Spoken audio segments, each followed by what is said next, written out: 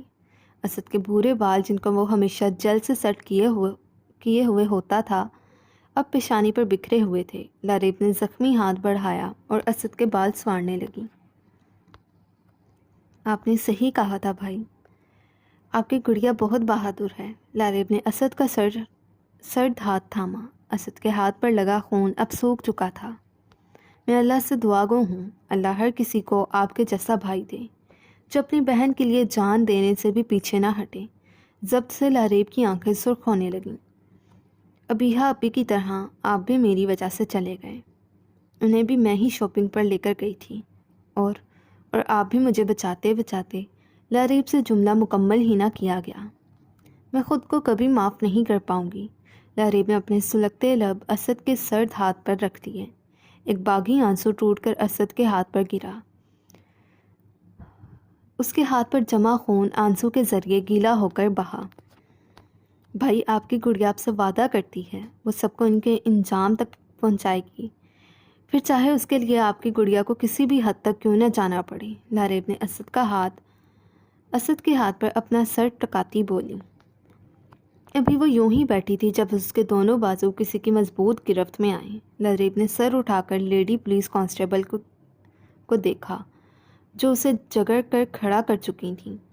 لاریب کے خلاف FIR کر چکی تھی اور پولیس کے پاس اریسٹ وارنٹ موجود تھا۔ مرزا صاحب نے اپنے جاننے والوں کو رابطہ کیا تھا، لیکن بے سود، کیونکہ فرقان گیلانی کے قتل میں لاریب کے خلاف ثبوت ان کے پاس موجود تھے۔ لاریب نے اسپاٹ نظر پولیس کانسٹیبل پر ڈالی اور پر ابھی تک اس نے اسد کا ہاتھ نہیں چھوڑا تھا۔ وہ دونوں لاریب کو جکڑے آگے بڑھنے لگیں۔ لاریب کسی کٹ پتلی کی طرح ان کے ساتھ بڑھنے لگیں۔ اسد کا بے جان ہاتھ لاریب کے ہاتھ سے چھوٹتا چلا گیا اور لاریب امیر ان دونوں عورتوں کے ساتھ دروازہ عبور کر گئی۔ حمزہ ثنا کے پاس کھڑا تھا۔ ثنا اسپاٹ چہرہ لیے چھت کو تک رہی تھی، جبکہ ایک ہاتھ میں ڈرپ لگی ہوئی تھی۔ ثنا کو بے ہوش ہوتے دیکھ حمزہ کے تو ہاتھ پیر ہی پھول گئے تھے، پر ڈاکٹر کے پاس پہنچ کر اسے پتہ چلا کہ ویکنس کی وجہ سے ثنا بے ہوش ہوئی تھی۔ آئندہ اس کی ڈائٹ کا خیال رکھا جائے۔ مجھے گھر جانا ہے، ثنا تلخی سے گویا ہوئی۔ ہاں میری جان، ڈرپ ختم ہو جائے پھر ہم دونوں کے گھر چلتے ہیں۔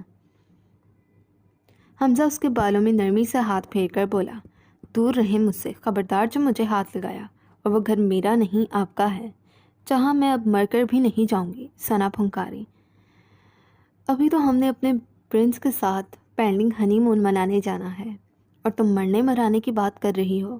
ثنا کے یوں بولنے پر حمزہ نے اس کے لبوں پر انگلی رکھ کر اس کے نچلے لب کو رب کرتا بولا، جب ثنا نے دوسرے ہاتھ سے حمزہ کا ہاتھ دور جھٹکا، مجھے بار بار ٹچ نہ کریں۔ ایکسکیوز می سسٹر، ثنا نے کہتے ساتھ نرس کو آواز لگائی۔ ثنا کی آواز سن کر نرس اس کی جانب بڑھی۔ یس میم، نرس نے مسکرا کر دریافت کیا۔ حمزہ پرتپش نگاہیں ثنا کے چہرے پر گاڑے ہوئے تھا۔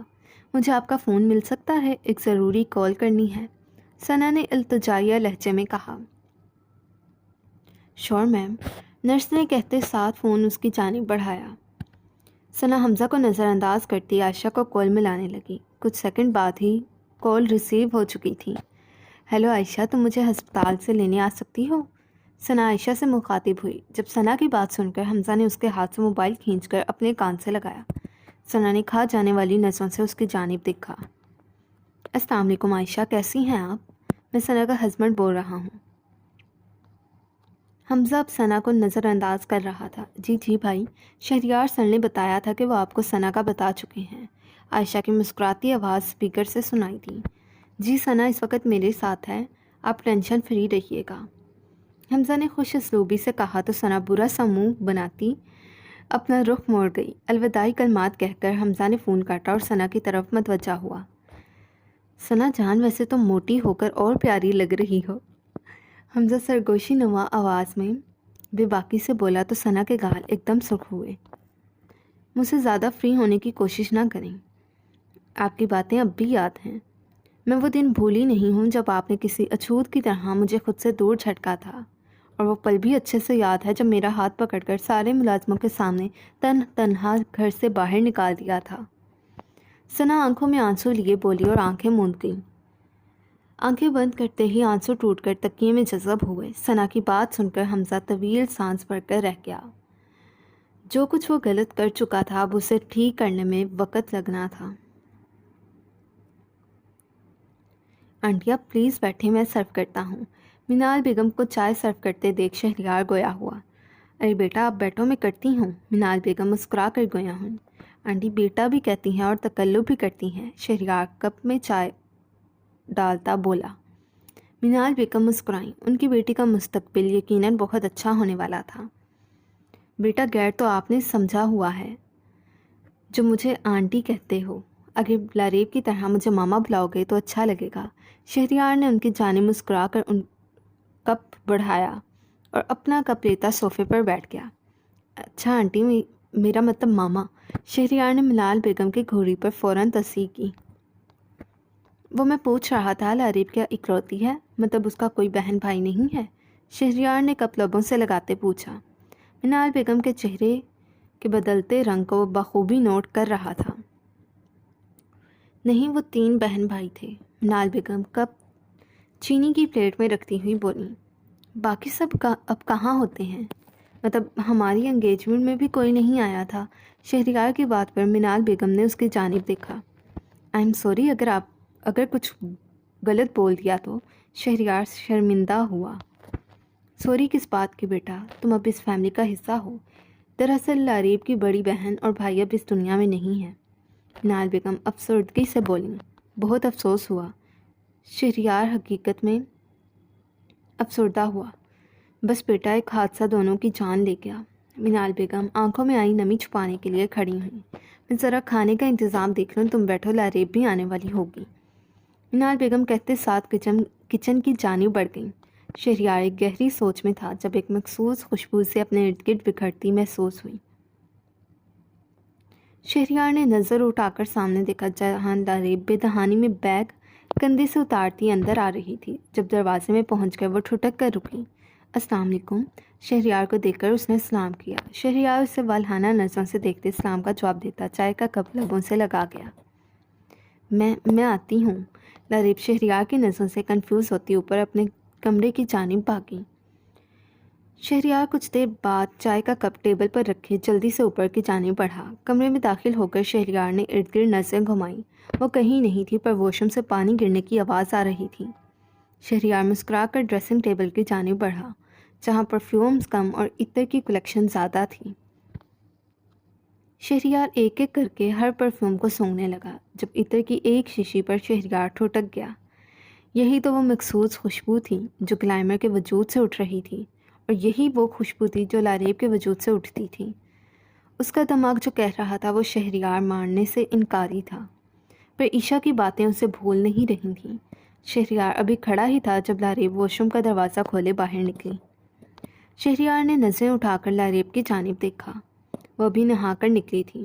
منموہنے چہرے سے پانی کی بوندیں ٹپکتی اسے اور حسین بنا رہی تھیں۔ شہریار کی نظریں بھٹکتی ہوئی اس کے سراپے سے الجھ گئیں۔ شرٹ گیلی ہونے کی وجہ سے چپکی ہوئی تھی۔ آج لاریب کو پہلی بار بالکل پلین سوٹ پہننے پر غصہ آیا تھا۔ وہ گڑبڑا کر بیڈ کی جانب بڑھتی، دوپٹہ اٹھائے اپنے سر پر جما گئی۔ آپ یہاں؟ لاریب اچھی خاصی کنفیوز تھی۔ شہریار لب دباتا مسکراہٹ روکے اس کی جانب قدم بڑھانے لگا۔ شہریار کو اپنی جانب بڑھتے دیکھ لاریب پیچھے کی جانب قدم اٹھانے لگی۔ آپ جائیں، ماما نیچے ہیں۔ شہریار کی آنکھوں کی چمک دیکھ ٹاکسک گلائمر کی زبان لڑکھڑا گئی تھی۔ شہریار نے اپنے منہ زور جذبات کو لگام ڈالی اور ایک لمبا سانس لے کر خود کو روکا، ورنہ اس کا دل کسی گستاخی پر امادہ کر رہا تھا۔ نیچے آ جائیں، ویٹ کر رہا ہوں، شہریار کہتے ساتھ باہر بڑھ گیا۔ شہریار کے جانے کے ساتھ ہی لاریب نے اپنے دھک دھک کرتے دل پر ہاتھ رکھا اور ڈریسنگ کے سامنے کھڑی ہوتی بال بنانے لگی۔